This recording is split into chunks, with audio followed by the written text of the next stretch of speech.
Un mistico, un santo e, allo stesso tempo, uno spirito satirico e un po' eretico. Ecco, puoi dire che Jacopone da Todi sta tutto in questo gioco di opposti, in queste contraddizioni. Il suo nome, in realtà, era Jacopo de Benedetti. Lo chiamavano Jacopone per il suo carattere sanguigno, il suo comportamento bizzarro. Sono molti gli aneddoti su di lui, non si sa quanto veri e quanto inventati. Si sarebbe presentato nudo e spalmato di grasso alle nozze del fratello, ad esempio. Oppure sarebbe arrivato ad un pranzo camminando carponi con una sella d'asino sulla schiena. Quello che è sicuro invece è che è nato a Todi, da una famiglia nobile, ma non si sa precisamente quando. Tu di tra il 1230 e il 1236. Allora, Jacopone studia giurisprudenza a Bologna e diventa notaio, ma nel 1268 un evento lo cambia per sempre.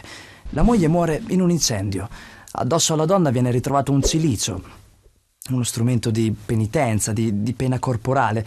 Turbato, Jacopone si converte a un'esistenza religiosa, rifiutando la vita mondana. Dopo 10 anni di vagabondaggio entra come frate laico nell'ordine francescano. Tra i francescani Jacopone si schiera con il gruppo degli spirituali, quelli che vogliono applicare alla lettera i precetti di San Francesco senza compromessi e contro la stessa Chiesa cattolica. Jacopone attacca duramente, infatti, il Papa di allora, Bonifacio VIII, e viene per questo scomunicato e mandato in carcere.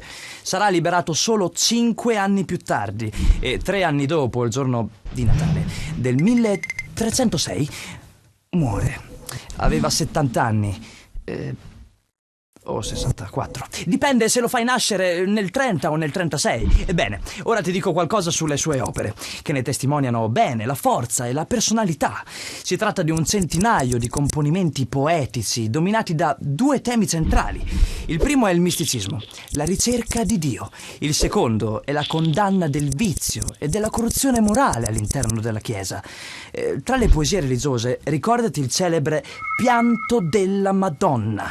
È una lauda toccante in forma di dialogo che rievoca la passione di Cristo. Mentre tra le poesie satiriche devi citare la mitica invettiva contro Papa Bonifacio. Un attacco diretto e immediato che inizia così. «O Papa Bonifacio, molt'hai ioccato al mondo, pensome che iocondo non te ne porrai partire». Lo so, il volgare 200 non si capisce al volo. Te lo traduco.